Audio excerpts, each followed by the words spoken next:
Good evening, ladies and gentlemen. This is Jim Carroll, and welcome to You Asked For It.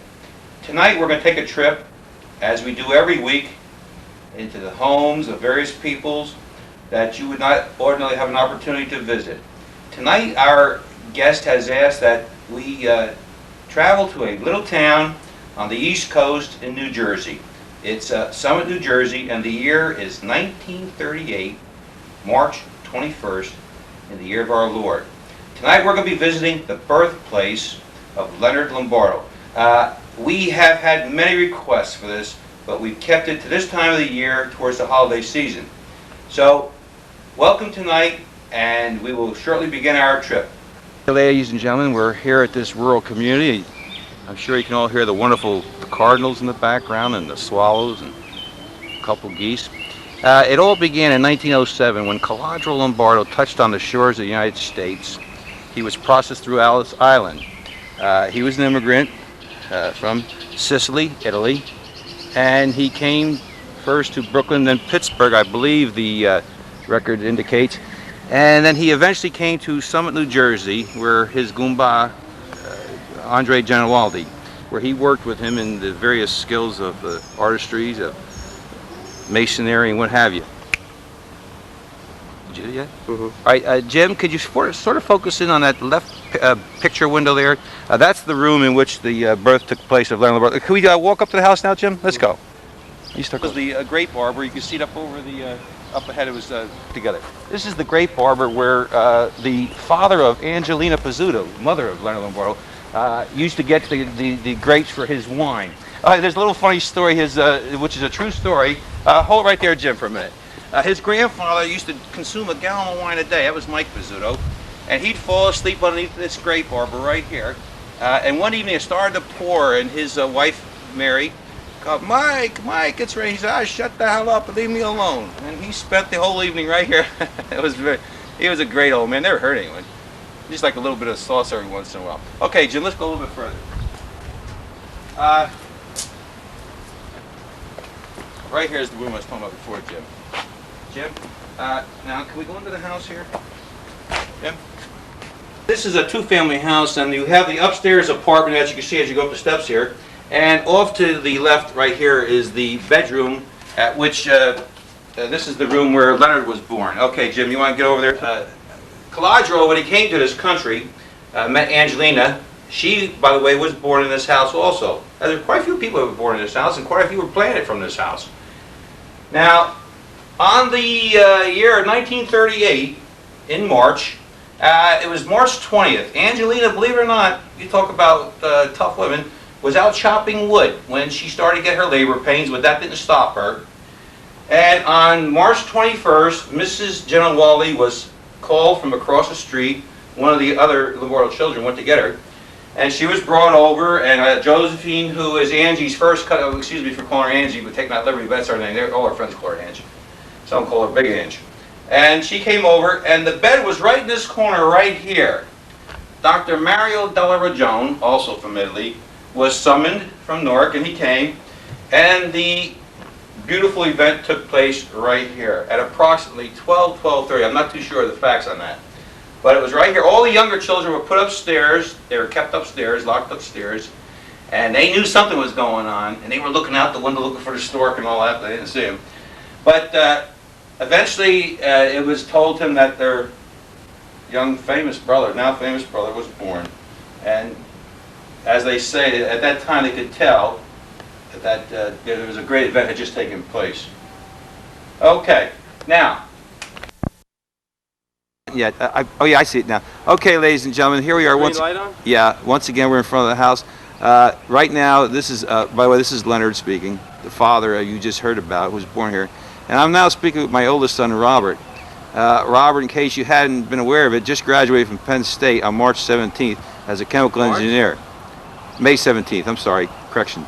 He's going to be a chemical engineer. He is a chemical engineer, and he'll be employed with the Procter & Gamble company, the Mahoopany plant, in Mahoopany. He'll be working at the Charmin, the Bounty, Pampers, Bounty, and all the paper products.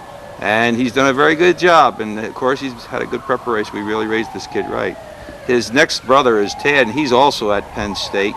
He's a junior. And after Tad, we have Lee Lombardo, who's a famous singer, as you all know. You've seen her on national TV, what have you. Then comes Billy. Billy is right. Billy's trying to find himself. He's not quite sure what he's going to do yet, but we're hoping he'll head to Penn State also. Then comes Mike. Mike's just growing up like any other 7th, 8th grader, and he's coming along real well. And then we have Matthew, and he's about the same. He's in 2nd grade. Matt thinks he knows as much as I do, but of course we know that's not true yet. Okay, Bob, would you like to say something? No, what do you want me to show you? Well, it's up to you. Take us on a little bit of a tour of the grounds. Let's go take a tour of the garage over here. Fine.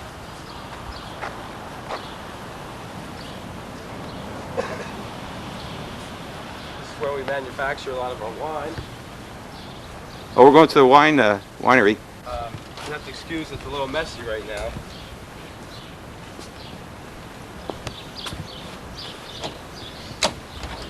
You want to videotape inside and take a look at the storehouse here?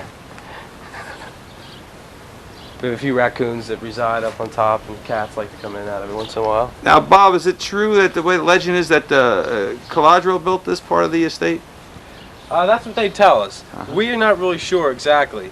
We've had a few people come out from the town through the deeds. Of course, they didn't keep good records. We know he did not build the house. That was done by, who was the drunk that was under the grape arbor? That was Grandpa. Grandpa. Grandpa, yeah. But we do believe that he did have a part in building this, and of course, we painted it a few summers ago. But other than that, we're not too sure. What do you think? I think that Caladro built the entire structure. Right. Because when the house was built, they didn't have cars. And I know the family, Angelina had a goat. Right. But they didn't have a barn or anything like that. Right. Okay, where to now? I'll be very honest with you. I think that people would like to see the fish pool at Caladro. I understand he carved it from flagstone from New England Avenue. Is that correct? His daughter had a little mishap with it a couple of weeks ago, I understand. What was that? Something about she fell in backwards or something? I'm not real sure. We can take a look at it. I thought that she didn't have that problem anymore.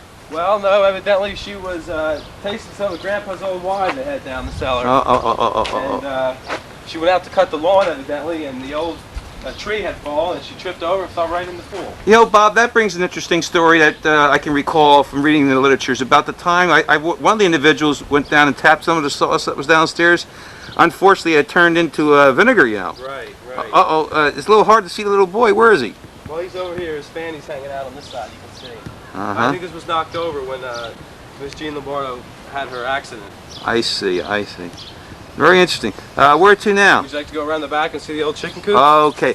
Okay, as you know, the Lombardos, at the time that they were being brought up, there were no community pool, and of course, we've all heard the story, they wouldn't have had the money to join anyway.